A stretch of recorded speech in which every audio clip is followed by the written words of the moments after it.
Okey, dah bersyukur dah pun. Jadi tanpa membuang masa, saya menjemput penceramah seterusnya, pilihan seterusnya, Saudara Amir Arif, Presiden Young Humanitarian, sebuah NGO yang akan uh, diterangkan lebih lanjut lah apa itu NGO, apa, buat apa semua kan. Dia akan terangkan. Kemudian kalau ada soalan macam biasa, kalau ada soalan terus tanya di ruang komen, ruang komen pula, ruangan chat, ataupun boleh on mic dan tanya. Tapi better tanya kat dalam chat lah. Okay, kalau nak tanya mana nak tengok info ke, macam mana nak tanya soalan ke, email ke dan sebagainya, ataupun nak buat program ke next time kan, boleh tanya terus. Okay, jangan malu, jangan segan. Kita ada kat sini hari ni untuk menuntut ilmu. Okay, itu saja daripada saya. Saya serahkan kepada Saudara Amir untuk teruskan sesi kali ini. Alright. Terima kasih Miss Moderator. Boleh dengar suara saya ke? Syairah? Saya boleh. Boleh Okay. Alright. Thank you. Takut tak dengar pagi ni. Rahsia-rahsia sikit. Alright. So, okay. Biar saya minta izin untuk share screen dulu kejap. Okay. Alright. Lain. Kita ambil yang ni. Okay. Boleh nampak tak? Boleh. Okay. Bismillahirrahmanirrahim. Assalamualaikum warahmatullahi wabarakatuh dan selamat sejahtera kepada semua yang ada hari ini. Pertamanya, first of all, thank you to Mr. Moderator kerana perkenalkan sedikit saya tadi. Dan saya juga ingin mengambil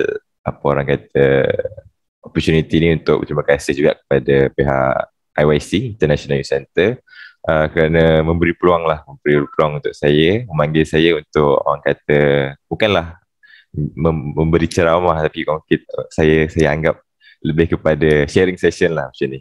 Sebab kita pun saya pun masih muda lagi macam itulah. Alright.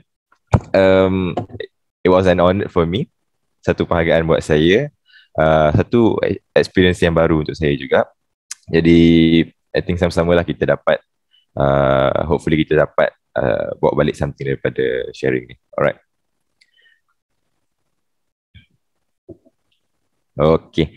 Kata orang tak kenal maka tak cinta. Jadi izinkan saya untuk memperkenalkan diri saya terlebih dahulu sedikit sebelum kita masuk ke topik yang lebih mendalam lah. Okay. Nama saya Muhammad Amir Arif bin Muhammad Maliki. Korang boleh panggil Amir kalau nak tanya sebarang soalan ke apa nanti. Saya merupakan pelajar tahun kedua kejuruteraan mekanik di Universiti Malaya ataupun Mechanical Engineering. Dan selain bergiat aktif lah dalam sukan sewaktu saya di sekolah dulu, saya juga terlibat dengan kerja-kerja komuniti bersama NGO luar. Sebagai yang korang tahu, Miss Moderator tadi ada sebut pasal Young Humanitarian. Saya adalah Presiden Young Humanitarian untuk sekarang, dan saya cerita sikit lah kaitan dengan Young Humanitarian. Young Humanitarian ni adalah orang kata a youth wing, sayap belia untuk Malaysian Humanitarian Movement, MHM, yang saya tak kata orang kata baru lagi lah. NGO ni masih baru lagi, dan kami pun masih buat kami masih plan beberapa perancangan untuk di masa depan ni. Alright. So selain pada Presiden Young Humanitarian, saya juga merupakan pengarah projek di Kolej 12 Universiti Malaya, dan juga merupakan ketua Biro Sukan di satu persatuan untuk Angkatan Kejuruteraan Islam Universiti Malaya. Alright. So tajuk kita pada hari ini, saya akan bercerita sikit tentang berkaitan SDG kita barisan hadapan lah. Okay. Kenapa? Sekejap, slide. Okay. Kenapa saya pilih tajuk ni? Kenapa kita pilih tajuk ni adalah ia sebenarnya bertepatan dengan minat saya untuk sentiasa berada di hadapan bila kita sebut pasal membantu dan berbakti kepada masyarakat. Okay. Apatah lagi waktu kita pandemik COVID-19 ni, yang mana saya sendiri kagum dengan kesungguhan dan pengorbanan sebahagian rakyat negara kita yang menjadi frontliners lah, terutamanya bagi kita cakap pasal Barisan Hadapan kan. Jadi situasi sekarang ni sebenarnya memberi inspirasi kepada saya, walaupun mungkin saya tak mampulah nak jadi frontliner, jadi doktor ke jadi polis ke, saya tak ada benda tu kan, sebelum sampai lagi di tahap tu. Tapi saya ataupun kita lah, kita sebenarnya boleh menjadi frontliners dengan cara kita sendiri. Bagi saya memang dididik oleh keluarga saya lah, terutamanya parents saya, untuk sentiasa mengambil berat keperluan orang lain. For example, masa dulu-dulu kecil dia didik untuk macam hulur duit, bagi duit kat baskers kan. Benda-benda tu sebenarnya nurture the feelings of love to help people. Untuk menjadi seorang yang berjaya, bagi saya personally, sebenarnya ramai yang terpaksa sacrifice untuk kita. Sepertinya tukang sapu sampah, tukang kutip sampah, cikgu dan sebagainya. Yang mana bila kita tengok, kalau kita ambil kira balik satu-satu tu, kita tak dapat nak bayar balik pun semua pengorbanan yang diberi tu. Kita mungkin tak dapat buat apa yang diorang sacrifice. Jadi banyak sebenarnya yang diorang sacrifice untuk kita. Dan apa yang kita capai hari ini, di mana kita berdiri hari ini, adalah hasil daripada perbuatan baik daripada orang-orang yang terdahulu, daripada orang-orang lain. Jadi kalau kita nak masa depan kita untuk menjadi baik, seperti masa depan anak-anak cucu kita untuk jadi lebih baik, kita kena buat baik daripada sekarang. Jadi melalui program SDG ni lah, program sekolah SDG, pada hari ini saya nak mengajak saudara-saudari, adik-adik, kakak-kakak untuk berazam untuk melakukan sesuatu inisiatif yang bakal memudahkan our grandchild later. Okay. Oleh yang demikian, suka tak suka, demi memastikan masa depan yang lebih baik, kita semua perlu membentuk diri menjadi aset. Ini yang slide ni lama sampai sini. Ini yang menjadi kita perlu menjadi aset dan bukannya liability kepada negara. Jadi antara langkah-langkah untuk menjadi satu aset ialah, yang pertama, kita perlu ingin jadi yang terbaik. Yang pertama bagi saya, kita perlu ingin jadi terbaik. Okey lah, saya tak nak cakap seorang-seorang lah. Boleh tak nak tengok ada two-way communication sikit. Boleh tak saya tahu apa maksudnya ingin jadi yang terbaik? Boleh tak saya nak komen?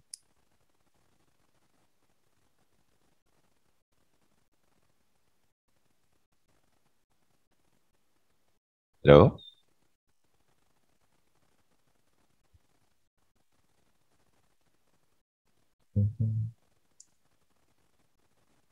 Yalah, ada berapa orang dalam ni? 35 orang. Letak soalan kat situ. Okey. Okey lah. Tak apa, kita teruskan je lah. Kita teruskan. Yang pertama, kita perlu ingin jadi yang terbaik. Bagi saya, semenjak saya sekolah lagi pun, saya ingin jadi yang terbaik. Sebab itu, bagi saya itu semangat ataupun satu elemen yang perlu ada dalam diri para pelajar lah. Para pelajar ataupun frontliners ni, untuk kita terus maju ke depan. Sebagai contoh, masa dulu saya banyak cakap pasal sukan lah, sebab sukan banyak mengajar saya. Jadi kalau masuk dalam olahraga ke, kita mesti nak nombor satu kan. Olahraga is an individual tournament, so memang we will try. Saya akan cuba terbaik untuk dapat nombor satu, pecah rekod dan sebagainya. Kalau contoh kita main bola ramai-ramai, saya still nak jadi terbaik. So macam mana saya nak jadi terbaik? Saya mungkin will strive for untuk jadi captain of the team. Macam tu. So saya ingin menjadi lebih daripada orang, lebih ke depan lah. Macam tu. Barulah saya dapat mengembangkan potensi diri saya. And I think you guys pun perlu ada sifat ingin jadi yang terbaik, supaya korang dapat orang kata mengupas diri korang yang sebenar. Macam tu. Alright, yang kedua adalah ingin jadi luar biasa. Korang perlu ada sifat untuk ingin jadi luar biasa. Macam korang tengok dalam gambar ni, ada sekumpulan kambing bidi-bidi yang warna hitam. Dan ada satu je kambing bidi-bidi yang warna putih. Jadi for example, kalau korang datang situ, korang tengok, the first thing yang korang akan nampak, yang akan menarik mata korang is the white sheep, for sure. Jadi sama juga seperti kita, kita perlu menjadi luar biasa, extraordinary. Dan untuk menjadi luar biasa ni, dia perlukan apa orang kata effort yang lebih lah, usaha yang lebih. Kalau contoh kita buat usaha, kita buat benda sama dengan orang makan, kita makan, orang main bola, kita main bola. So kita takkan nampak lebih daripada orang.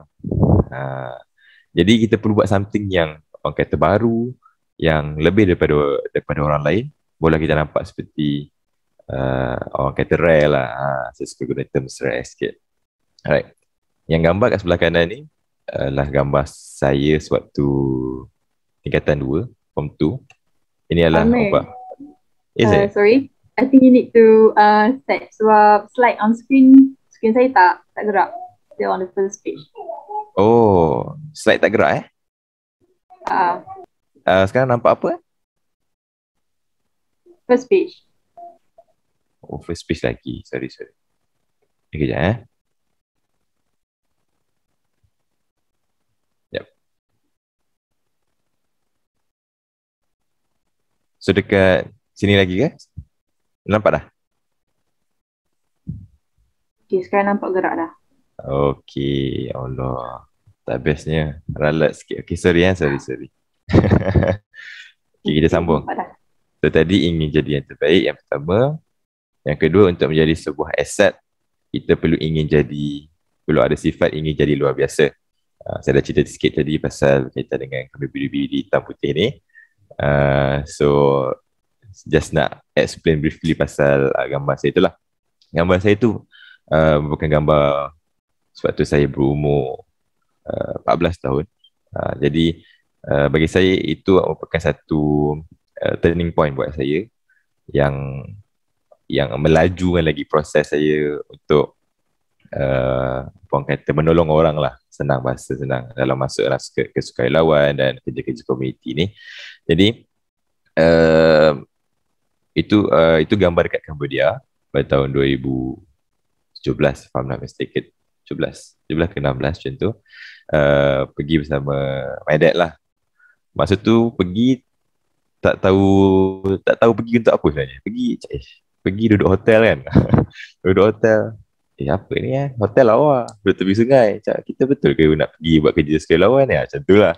Tapi bila kita masuk dalam program, jumpa kanak-kanak kat situ, kita tahu sendirilah macam mana suasana, macam mana environment kat sana.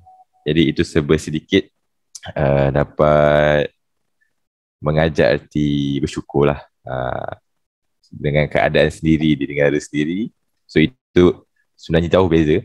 Dan mengajar erti bersyukur dan menguatkan lagi perasaan saya untuk menolong orang lah, to help people. Okay. So kita pergi next slide.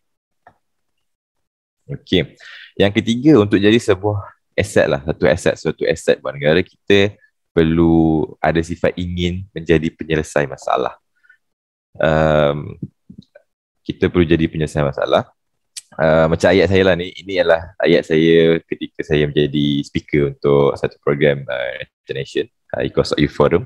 Jadi saya baca sikit, we can choose to be a young people who always complain about everything, or we can be one young people who provide or be the solution to our society. Bagi kita tahu memang banyak masalah yang kita hadapi dari segi politiknya, ekonominya, kebebasan sekarang di mana kita ada PKP atau PMCO. Jadi kita boleh duduk rumah sambil main game, sambil makan, kita boleh komplain macam-macam. Kita cakap apalah ni, patutnya macam ni.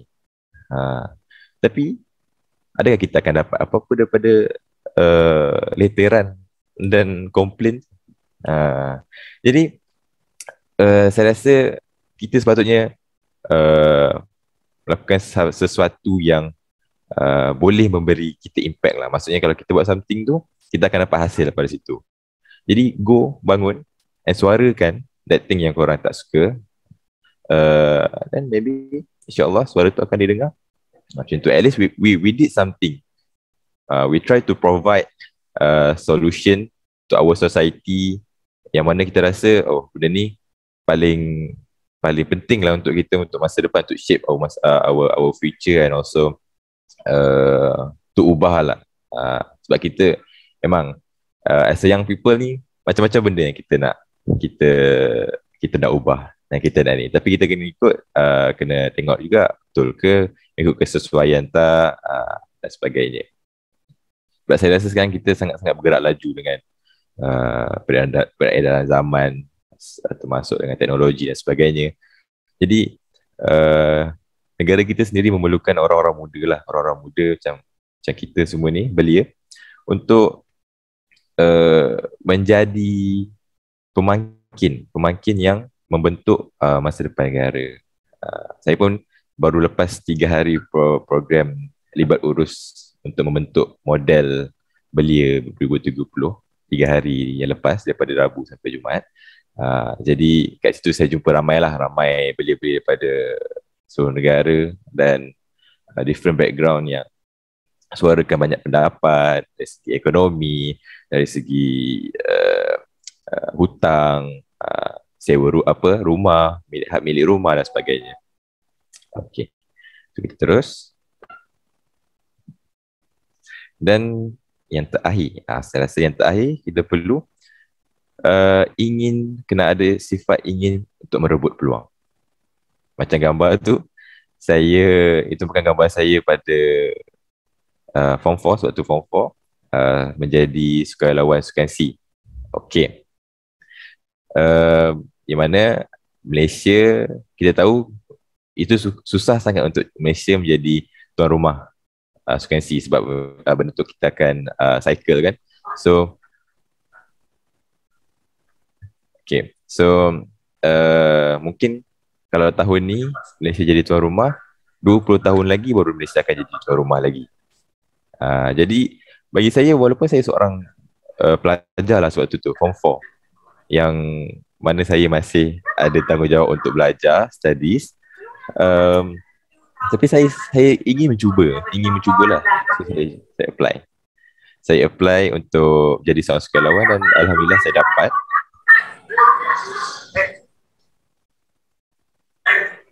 Okay. Saya berjaya menjadi seorang sukarelawan, dan saya terpaksa tinggal sekolah selama sebulan. Saya tidak bersekolah selama sebulan. Memanglah kalau kat cikgu-cikgu tu, dia tak cakap apalah. Tapi bila saya balik daripada sekolah tu, kira macam kelas apa je suka pelajar, dia pergi sebulan tak belajar, tak ni, tak apa. Dan lagi pula masuk-masuk tu exam, saya katalah saya gagal subjek sejarah, macam tu subjek. Jadi lagilah cikgu macam target saya lah. Cikgu target saya macam budak ni, macam tu. Tapi alhamdulillah lah, peristiwa gagal subjek sejarah tu menyedarkan saya, dan saya, maksudnya dia ada pros and cons lah. Setiap perkara yang kita masuk, event yang kita masuk tu, kita ada pros and cons. Jadi kalau kita acknowledge satu cons tu, so kita kena fix balik benda tu. Dan alhamdulillah lah, kalau untuk cakap masa sekolah ni, saya berjaya menamatkan sekolah dengan straight A lah, alhamdulillah. Alright. So kita teruskan. Jadi kita perlu merebut peluang. Kita perlu merebut peluang kerana kita tak tahu bila lagi kita akan ada peluang macam tu. Okay, next.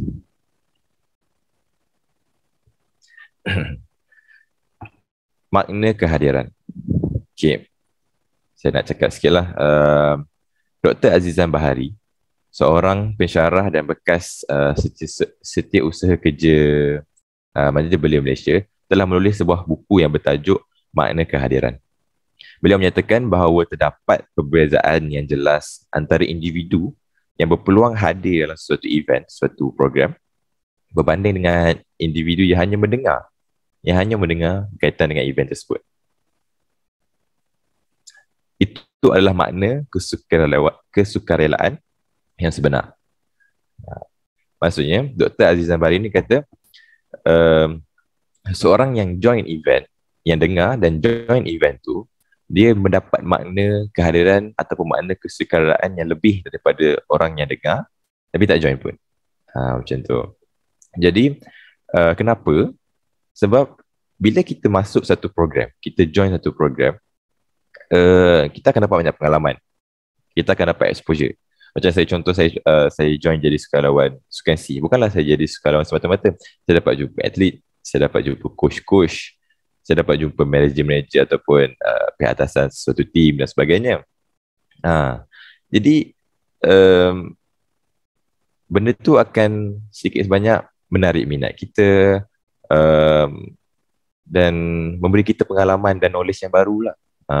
Yang mana kita mungkin tak akan dapat lagi bila di masa depan. Okay, sebab apa? Sebagai contoh lah, sekarang bila kita pandemik berlaku, kita dah tak dapat untuk melakukan perkara yang sama macam dulu. Kita kena sedar yang sekarang kita ada norma baru, yang mana kita mungkin sekarang kita dah masuk daripada fasa pandemik ke endemik. Mungkin kita dah ada kelonggaran sikit lah. Tapi we need to be realistic yang kita tak boleh nak capai apa orang kata hidup seperti dahulu lagi lah. For example, kalau dalam gambar tadi, saya berada di dalam stadium Bukit Jalil, bersama ribuan volunteers, disaksikan oleh berpuluh ribu penonton rakyat Malaysia di dalam stadium. Okey. Ini merupakan satu pengalaman yang apa orang kata sangat-sangat mengujakan, exciting. Dan saya tak akan lupa lah macam mana suasana je, lampu-lampunya, bisingnya dalam tu. Jadi kita sekarang kalau kita masuk nak tengok bola ke nak tengok apa di stadium, mungkin kapasitinya paling jauh boleh pergi 30% ataupun 50% saja, sebab kita ada restriction kan sekarang. Jadi itu yang saya maksudkan, sebab kita tak tahu apa yang akan berlaku di depan. Jadi selagi ada opportunity di depan mata, selagi kita ada masa, selagi kita ada apa orang kata kudrat untuk pergi, orang-orang muda ni energi dia banyak kan, jadi just go, just pergi, cuba, and I'm sure you will get an absolute exposure and experience daripada tu. Okay. Yang betul lah, kalau kita masuk satu event dan sebagainya, kita akan sepenat, tak ada letih dan sebagainya. Macam saya pun kalau jadi sukarelawan, kita balik pukul 3 pagi, naik LRT yang sebab nak tunggu LRT kosong daripada LRT penuh kan, macam tu. Jadi penat memang penat, stress memang stress, busy, tapi I'm sure it will all be worth it lah in the end of the day. Korang akan banyak berkata berkaitan orang yang mendengar dan tak masuk event-event ni, dia akan banyak cakap pasal what if kalau aku join itu, what if aku masuk sekali, what if aku apply dapat tak, macam tu. Tapi kepada kita yang dah masuk event, yang join event tu, kita akan cakap perkara-perkara yang about I've been there. Saya berada di situ ketika puluhan ribu, ketika opening ceremony Sukan C, ketika puluhan ribu menyaksikan saya berada di situ, saya masuk TV, macam tu. Dan orang lain akan cakap lah, oh bestnya kalau aku dekat situ, what if aku dekat situ, mesti macam ni. Tapi diorang tak akan dapat. And kalau diorang nak juga, diorang terpaksa menunggu lagi 20 tahun, berbelas tahun lagi untuk Malaysia jadi tuan rumah. Sebagai contoh, kita ambil Sukan C lah, kita ambil contoh macam tu. Jadi by that time, mungkin perkara lain pula yang berlaku. Diorang mungkin dah ada family, mungkin dah bekerja. Jadi opportunity tu makin lama makin kurang.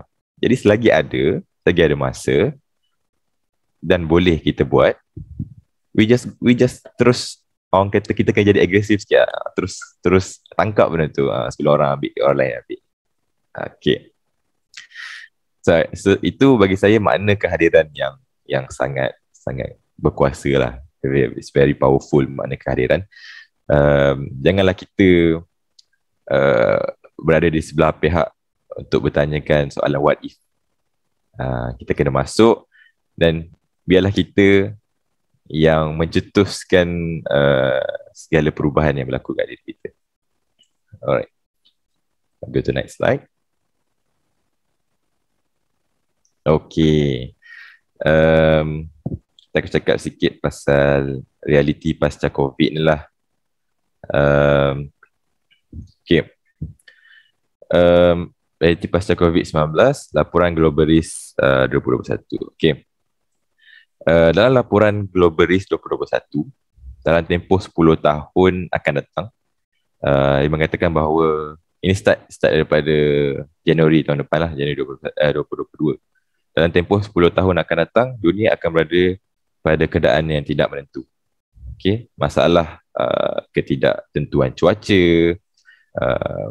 sebagai contoh global warming lah, global warming, perubahan suhu bumi dan sebagainya, kemusnahan alam sekitar oleh perbuatan manusia, kebergantungan yang berlebihan terhadap gadget, terhadap digital, kerosakan fungsi keselamatan cyber dan juga kemusnahan akibat senjata berat ataupun besar, kemusnahan akibat penyakit dan juga penularan penyakit berjangkit. Dalam laporan Global Risk pun kita dah ada risiko-risiko yang mungkin kita akan encounter dalam masa 10 tahun lagi ke depan ni. Laporan ni dia umpama satu amaran yang sangat menakutkan, namun ia merupakan realiti yang perlu kita bersedia, yang kita tak boleh nak elak. Jadi kita tak ada pilihan lain selain menjadi barisan hadapan. At least kita dah sediakan, at least lah, paling apa kata, paling busuk lah. Bahasa-bahasa sekarang kan, paling busuk pun kita telah bersedia, kita telah menyiapkan diri kita sendiri dan juga family. That's the least that we can do. Kalau kita tak dapat nak mengubah orang lain, nak membantu menyiapkan diri orang lain, diri sendiri dan juga family, kita dah bersedia. Okay. Macam kita tahu, COVID-19 ni pun dah mengubah banyak kita punya hidup dari segi sosioekonominya, daripada kebebasan kita, dari segi pekerjaan. Sebagai contoh, dulu ada cashier, sekarang dah ramai guna mesin untuk buat transaksi dan sebagainya. So kita COVID-19 ni umpama dia ada yang baik, ada yang buruknya lah. Bukanlah saya nak kata penyakit tu baik, bukan.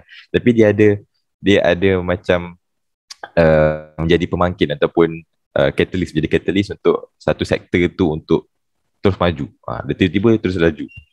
As example is teknologi lah. Jadi daripada laporan Global Risk ni, ia menunjukkan bahawa kita perlu menyiapkan diri kita perlu bersedia, dan dunia memerlukan kita semua. Dunia memerlukan anda semua. Okay?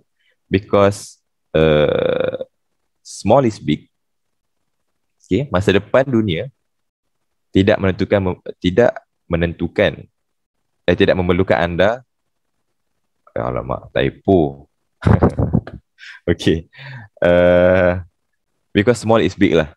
Small is big. Bagi saya, perkara kecil itu adalah perkara besar.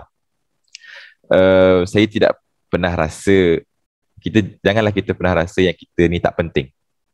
Janganlah kita rasa yang kita tidak berguna kepada sesiapa pun.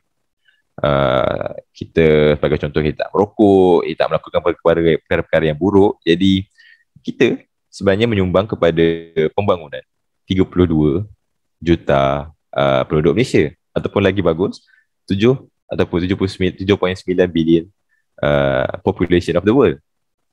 Kita kena fikir macam tu. Jadi perkara yang kecil pun adalah satu yang besar.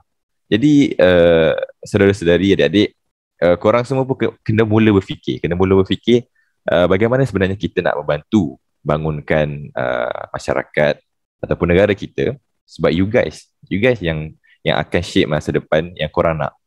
Okay. uh, uh, so that korang yang akan shape, so that korang nanti bila korang dah bekerja ataupun belajar, korang tak ada nak komplain-komplain. Macam tu lah. Tak ada, maksudnya masa depan tu dah mengikut apa yang korang nak. Dan diri korang pun korang dah bentuk mengikut cabaran-cabaran yang bakal korang hadapi di masa depan. Mengikut perbezaan zaman, kemajuan teknologi, keadaan ekonomi dan sebagainya. Jadi untuk saya apa orang kata, sebab tu pandemik COVID-19 itu, saya ada join lah projek komiti bekalan air bersih di Sarawak, di bawah bersama-sama dengan NGO Malaysia Humanitarian Movement. Saya cerita sikit lah kaitan dengan projek komiti tu. Saya berada di sana, saya berada di Sarawak selama 2 bulan lah, boleh saya katakan 2 bulan. Sebenarnya plan untuk 2 minggu.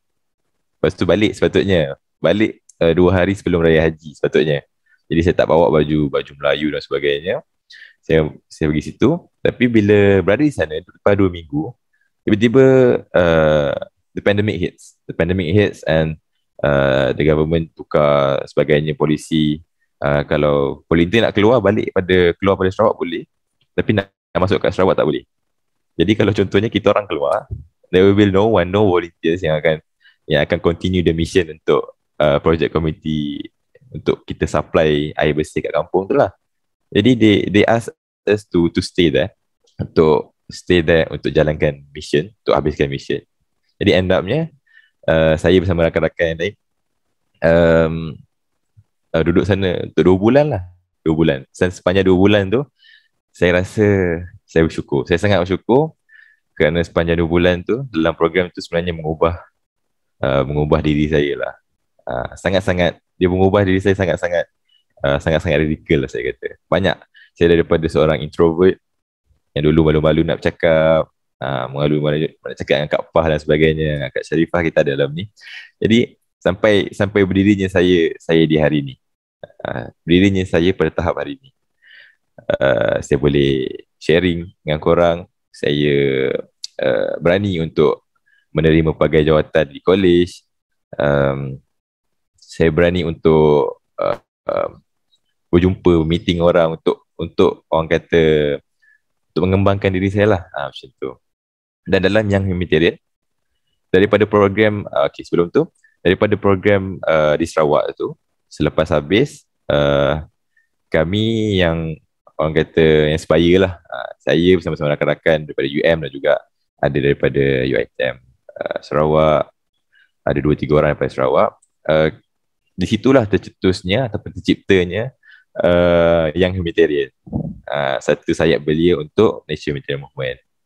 Jadi Food Bank Kolej Kediaman 12 Universiti Malaya ini merupakan penama projek kami yang pertama lah, yang humanitarian, di mana kami we provide ataupun supply food for 100 people, 100 B40 students dekat college tu. Kita collab dengan HCP untuk dapat data, and then kita just panggil je, macam tu. Program tu tak adalah besar sangat bagi saya, tapi apa yang lagi penting untuk saya nak menyampaikan mesej. Saya nak menyampaikan mesej kat diorang yang diorang tak keseorangan. Sebab kita tahu, sebab masa tu adalah COVID-19 yang kata teruk lah. Yang kata teruk dengan keadaan ekonominya macam mana, kes-kesnya beribu-ribu. Jadi kita orang ambil inisiatif, kami di YH ambil inisiatif untuk buat food bank, kerana makanan ialah basic needs untuk semua orang. Dan kita nak menyampaikan mesej yang don't worry, we are here with you, so anything just datang kan kita orang. We will try to help, we will try our best to help. Dan moreover, selain daripada kita nak menyampaikan mesej tu, kami juga ingin apa orang kata membina networking lah, membina jaringan dengan HCP satu, dengan pihak kafe, dengan pelajar itu sendiri. Sebab masa tu kita orang pun first year, kita pun tak kenal orang. Jadi satu apa plan ataupun satu cara untuk kita orang nak kenal semua orang adalah dengan melakukan program. Jadi memang lepas program itu memang banyak lah kita punya kontak, kita punya networking yang mana kita boleh guna untuk program-program yang akan datang.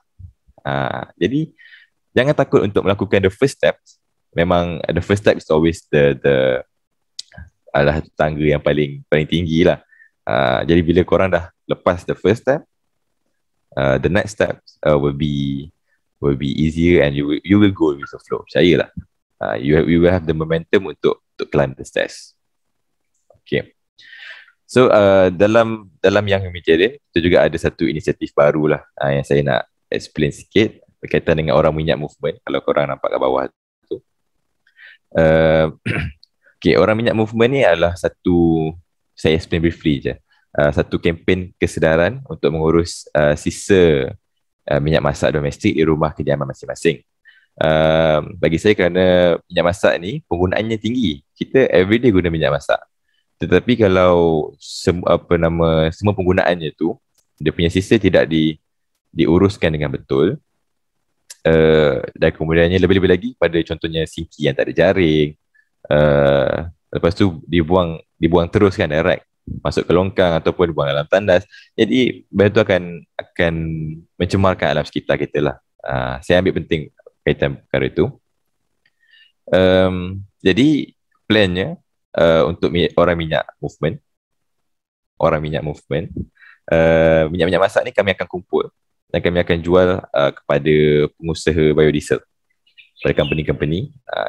Untuk masa sekarang kami masih orang kata review lah harga-harga yang baik dan sebagainya. Proses ini sebenarnya akan generate income lah, yang mana bagi kita students benda tu amat penting. Benda tu amat crucial lah. Kalau dari segi financially and income ni, benda tu sangat crucial. Jadi you guys perlulah fikir and cari satu benda yang korang minat nak buat. And saya yakin sekolah SDG ni, program sekolah SDG ni akan bantu korang untuk melaksanakan program-program tersebut. So korang fikir, maybe di sekolah-sekolah masing-masing, in the group, dan utarakan balik kat sekolah SDG ni. And mana tahu akan dapat guide dan sebagainya. And I'm sure that you will be able, korang akan dapat menjalankan projek yang korang nak. Okay. So I think that's all untuk small is big. Okay. Ini tips untuk menjadi, saya nak ceritakan sikit untuk menjadi seorang sukarelawan yang berjaya lah. Saya bukanlah sukarelawan semata-mata, tapi maksudnya macam frontliners lah, lebih kurang macam tu. Kalau saya nak cakap tips menjadi seorang individu yang berjaya ataupun seorang manusia yang berjaya, dia jadi lain pula. Jadi saya letaklah sukarelawan kat situ. Tapi dia more tu, dia bukanlah setakat volunteer saja, dia secara menyeluruh lah. Okay. Yang pertama, tipsnya adalah untuk pilih minat. Pilih minat mana yang korang nak. Sebagian kita tahu dalam SDG kita ada 17 goals, yang mana korang boleh tengok sendiri, korang boleh kaji apa benda goals ni sebenarnya. Dia merangkumi perkara apa, no poverty, zero hunger, macam kalau program food bank yang kita orang buat itu, kita orang boleh masukkan kepada zero hunger dan no poverty. Dia macam tu. Kalau contoh korang nak buat tuition free kepada para pelajar ataupun adik-adik junior korang yang ada masalah financial, B40 sebagainya, korang boleh masukkan kepada quality education. Jika program-program itu berkaitan dengan isu mental health dan sebagainya, kita boleh masuk kepada good health and well-being. Dia sebenarnya SDG ni, 17 SDG goals ni, bagi saya dia dah merangkumi semua perkara lah. Dia dah merangkumi semua perkara yang kita perlu ubah, dan cuma kita perlu ambil, implement dan improvise lah untuk apa yang kita nak buat tu. Jadi pilih betul-betul mana yang korang minat, and then terus proceed dengan benda tu. Okay. Yang kedua, ni semua dah. Yang kedua, 3, 4, 5, 6. Okay. Yang kedua adalah sanggup mempelajari perkara baru. Okay. Jadi sebagai kita tahu, bila kita nak buat satu program ni, kita bukan sekadar minat yang kita kena ada. Bila kita ada minat, it's a good first step. Dan korang kena sanggup belajar perkara-perkara baru. Maksudnya, korang kena berani lah, korang kena berani untuk approach orang ni, untuk approach orang ni. Jadi by approaching and process untuk korang buat program tu, korang akan belajar banyak benda. How to communicate, how to dealing, how to buat ini, buat itu. Oh, rupanya benda ni tak boleh buat. Macam tu. Benda ni kalau nak buat perlu melalui HCP, perlu melalui orang atasan dan sebagainya. Jadi korang akan belajar banyak benda baru. Jadi kita perlu explore. Kita perlu sanggup explore untuk kita evolve ourselves. Okay. Kemudian yang ketiga adalah bina jaringan. Bina jaringan. Networking ni adalah sangat penting. Kalau kita ada networking in our life, networking yang baik, semua benda program yang kita buat akan jadi senang. Bila kita nak buat program tu, kita ada. Contohnya lah, orang yang supply food, orang yang supply barang, orang yang supply ni, orang supply ni. So benda tu akan membantu kita sedikit sebanyak untuk kita mengembangkan kerjaya kita lah, untuk membantu orang lain, untuk kita apa orang kata, melatih diri kita, membentuk diri kita menjadi yang lebih baik. Macam tu. Okay. Yang keempat adalah untuk menjadi seorang sukarelawan yang berjaya, kita perlu bijak bagi masa. Okay. Kadang-kadang panggilan untuk menjadi sukarelawan ni datang secara tiba-tiba. For example, minggu ni hari Sabtu kan. Lepas tu dia orang panggil, minggu depan ada nak kena jadi volunteer seminggu, for example. Jadi kita kena bijak bahagi masa lah, sebab kita pun ada banyak-banyak komitmen. Kita dengan studies, dengan family, kawan dan sebagainya lah. Kalau ada yang kerja, mungkin ada kerja. Jadi kita kena bijak bahagi. Jadi untuk someone yang suka procrastinate, kita spesifik pada pelajar sikit lah, pada student. Contoh kita ada homework ataupun assignment yang mana kita cakap, oh tak apalah, due dia panjang lagi. So kita procrastinate, kita tangguh dulu benda tu, kita biar lambat-lambat. Jadi bila offer tu datang, bila offer nak jadi volunteer tu datang, dia akan clash dengan perkara yang kita procrastinate. Dia akan jadi macam, banyaknya benda, ni tak siap lagi, tapi aku nak jadi volunteer macam tu. Jadi korang akan hilang, kita akan hilang the opportunity untuk jadi seorang volunteer. Macam kalau contoh sukan C tu datang, yang kita banyak benda yang kita tak settle lagi, jadi kita akan hilang benda tu, nak dapatnya maybe next 20 years. Itulah contoh dia. Maybe kita takkan dapat lagi dah pun. Jadi kita kena bijak bagi masa. Don't procrastinate. Jangan tangguh-tangguh benda. Kita kena bijak bagi masa. Bila kita even bila kita dah ambil offer tu sebagai jadi volunteer atau sebagainya, nak pergi kursus, nak pergi taklimat dan sebagainya, kita kena bagi masa. So hari ni buat macam ni, petang buat apa, malam kena buat video, buat assignment lah contoh. Jadi kena bijak supaya kita tak tinggal semua aspek. Kita tak ada, supaya kita punya pemberat tu sama rata. Pemberat sama rata antara studies, family, agama, volunteer dan sebagainya. Itu. Alright. So seterusnya nombor 5 adalah memanfaatkan kepercayaan parents lah ataupun penjaga korang. Sebab kita tahu, ada contoh kita nak join volunteering program, kadang-kadang dia ambil masa lama, 2 minggu, 2 bulan ke sebulan ke macam tu. Jadi korang pun most of you guys kat sini masih di bawah penjagaan ibu bapa.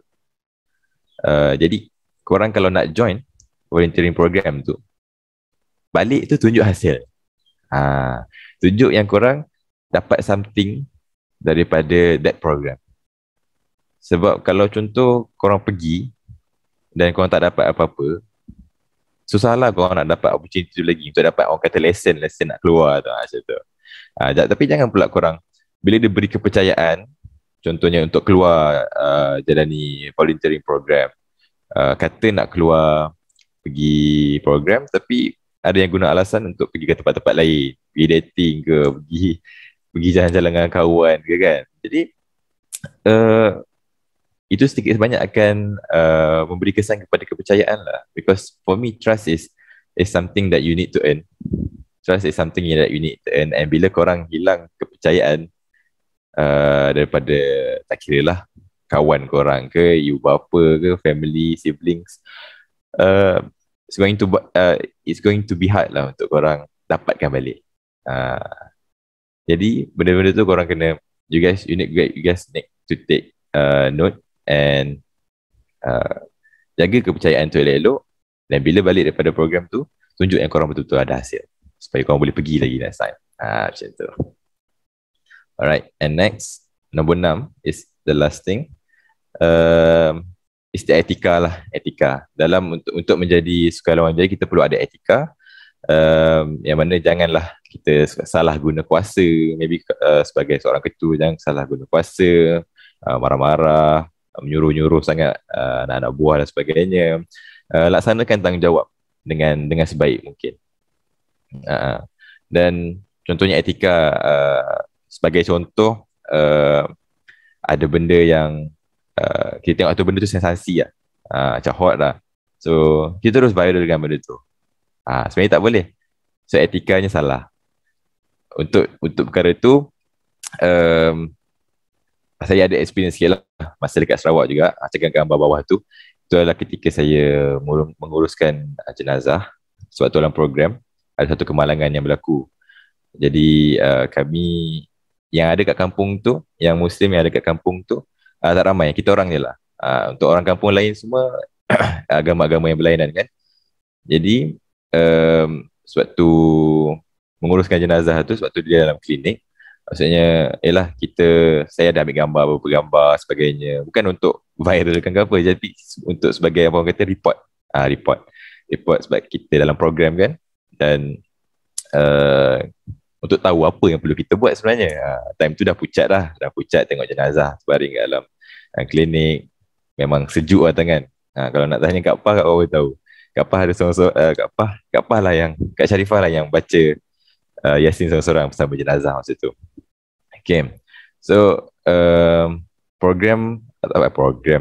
peristiwa menguruskan jenazah tu sedikit sebanyak apa orang kata, memberi pengalaman buat saya lah, tentang etika, bagaimana untuk menjadi sukarelawan yang berjaya macam tu. Alright, so my advice untuk korang semua, jangan takut, pergi cuba, berani untuk melangkah dan mencuba perkara-perkara yang korang nak cuba, perkara-perkara yang baru. Dan selepas setiap langkah tu, trust me, korang akan dapat vision ke mana arah korang nak pergi. Kalau untuk masa sekarang korang tak tahu lagi kan, you guys tak tahu lagi apa yang nak buat ni, apa yang aku nak buat, program apa yang aku nak buat. Take the first step. Nanti lepas the first step akan ada clue-clue macam tu. Dia akan ada hint. Macam korang main virtual hunt ke ataupun explorers kan, aku akan dapat hint, okay, ke mana. Yang mana korang punya hint tu akan membantu korang untuk apa orang kata, mencari keinginan sebenar korang di dalam hidup korang. Alright. Don't ever takut lah untuk mencuba. Okay.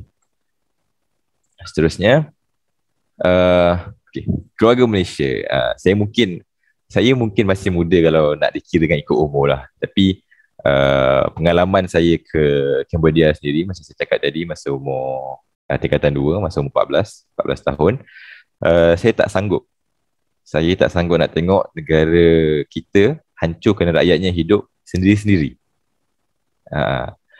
Banyak negara yang dahulunya maju tapi sekarang hancur disebabkan peperangan dan masalah dalam negara itu sendiri. Kita bercakap macam civil war lah, macam Avengers punya civil war tu, macam tu. Jadi disebab so nasihat saya dan harapan lah kepada saudara-saudari semua, marilah kita menjadi seorang rakyat Malaysia yang sayang, menyayang dan saling menjaga. mungkin ayat saya ni nampak macam terlalu formal atau macam belajar apa civic pula kat sekolah kan. Tapi janganlah kita hidup sendiri-sendiri dekat negara kita ni. Dan if something happen, korang nak utarakan suara korang, sebagai contoh ahli-ahli politik yang korang rasa menyebarkan satu perkara yang tak betul, yang menyumbang kepada kemusnahan perpaduan dekat negara kita, jadi suarakan. Jangan, bagi saya kalau kita tengok satu kesalahan tu berlaku dan kita tak buat apa-apa, we did nothing to fix that, kita lagi teruk daripada orang yang melakukan kesalahan. Jadi if something happen, kalau korang nak menyuarakan something, just go on. Tapi find the right channel, find the right way, in the best word untuk suarakan benda itulah, supaya kita punya suara betul-betul didengar. Kita belia-belia ni, kita ada suara yang sangat powerful. Kita ada suara yang sangat berkuasa kalau kita pandai guna dia. Jadi I urge you guys untuk to take the first step, as I said before, and korang akan nampak lah, you guys will actually evolve from every step that you guys take. Okay. Jadi kat sini ada gambar-gambar sikit lah. Saya gambar-gambar sikit suatu program tentang bagaimana apa yang saya rasa itu adalah makna keluarga Malaysia. Sebab tu dalam program, bila kita communicate ataupun berinteraksi, bersosial dengan boleh katakan nenek-nenek lah, nenek-nenek atau atuk kat sana, belajar tentang budaya, belajar menari, duduk dengan adik-adik kan, barulah saya dapat rasakan makna sebenar keluarga Malaysia. Jadi untuk you guys semua pun, try to join this kind of activities, and I'm sure korang akan rasa something different, and korang akan appreciate many more things. Korang akan appreciate budaya, bahasanya, pakaian, dan korang akan belajar, korang akan appreciate macam manalah kesusahan, kalau korang tengok kesusahan adik-adik ni untuk ke sekolah dan sebagainya. Jadi di situ saya belajar banyak berkaitan dengan makna keluarga Malaysia, yang saya rasa perlu ada dalam diri masing-masing, supaya kita tak hidup sendiri-sendiri dan kita dapat memupuk paduan negara kita, dan seterusnya membentuk masa depan yang lebih maju dan lebih baik. Okay. Seorang yang diam apabila melihat sesuatu kesalahan, dia sebenarnya telah melakukan kesalahan yang lebih besar. Ini macam saya cakap tadi lah. Jadi janganlah kita bersikap orang kata buat nampak tak nampak je, apa kot, tak efek aku kot. Sebenarnya perkara tu akan efek di sini. Kalau benda tu berkaitan dengan isu pada peringkat masyarakat ataupun negara, kalau contoh masyarakat pun, benda tu akan efek kita punya society, macam mana masyarakat kita akan berfungsi di masa akan depan. So jadi suarakan, ambil inisiatif untuk membantu, untuk fix, dan I think our future will be better for everyone. Okay, I think that's all from me untuk saya punya sharing session hari ini. I hope you guys have a good one. Kalau ada, so kita boleh pergi terus ke Q&A session kot. Betul tak Syairah?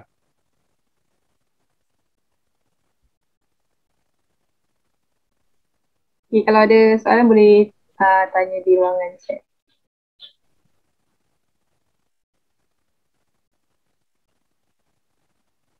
Okay. Tanya je. Kita macam tanya abang-abang senior. Saya tak adalah senior sangat. Muda lagi lah dia.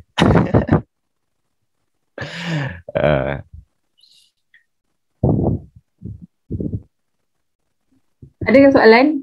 Masih ada ke peserta kita pada hari ini? Masih ada ke di depan skrin, ataupun dah tidur ke, dah lari-lari ke? Ada lagi tak? Okay, komen okay, komen lah. Satu emoji kat ruangan chat, saya nak tengok. Apa yang buat kami? Okay, kita ada soalan.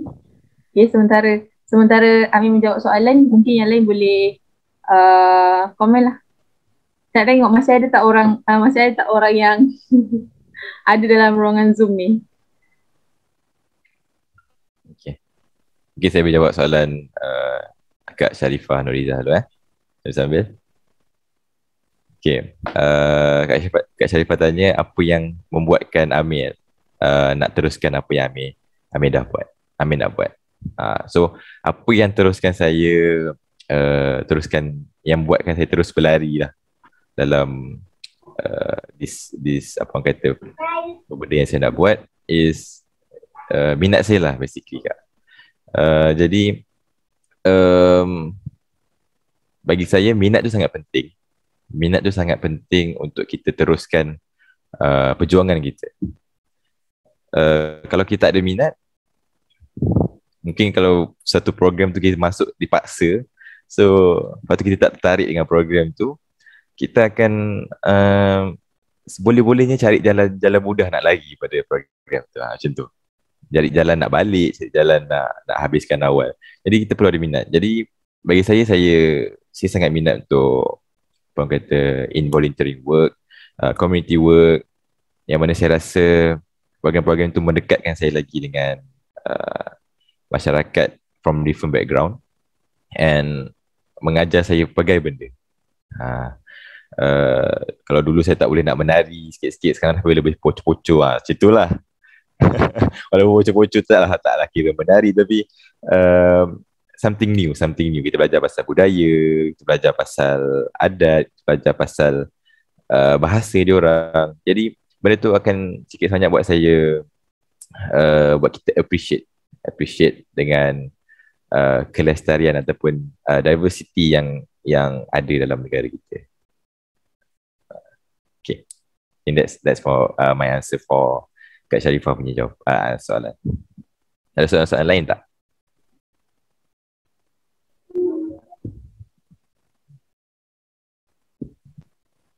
Mungkin tak ada soalan. Tak ada soalan. Yeah, Amin boleh tinggalkan Instagram ke ataupun apa kalau macam contact for program.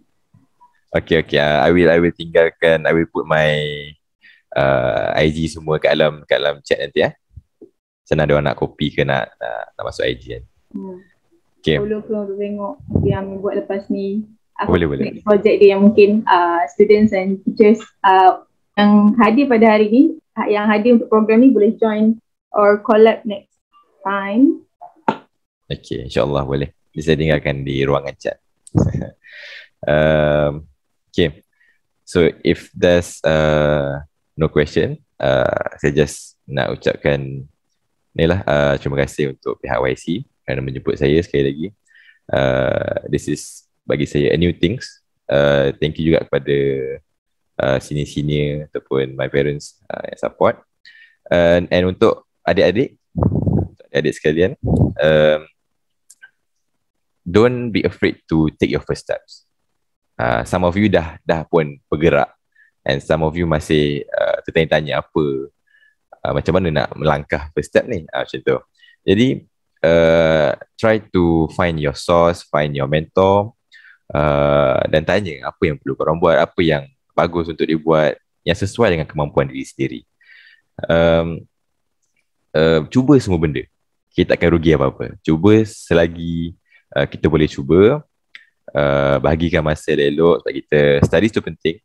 Memang untuk sesiapa pun studies tu penting, jangan tinggal. And benda ni program-program sukarelawan, SDG, community work ni korang ambil untuk apa orang kata jadikan platform untuk korang mencari diri sebenar korang, bentuk diri korang macam mana korang nak jadi di masa depan. Alright, so I wish the best for you guys untuk apa-apa future plan and future program. Maybe kita akan jumpa lagi di lain hari, di lain tempat. Kalau ada yang jumpa saya di luar, kita tegur lah and insyaAllah saya percaya ada kalau ada daripada kalangan ada di sini akan menjadi seorang yang seorang yang hebat nantilah. Seorang yang hebat dan I wish the best for you guys. Alright, kita jumpa lagi insyaAllah. Terus berlari, hashtag terus berlari. Alright, thank you. I think I'll pass back to Ms. Moderator. Assalamualaikum. Waalaikumsalam. Okay, thank you so much for your sharing Amir hari ini. Saya harap semua orang ambil iktibar, ambil iktimam bahasanya, ambillah apa yang sepatutnya dan jadikan benda tu sebagai salah satu lonjakan untuk anda berlari, teruskan berlari. Okay?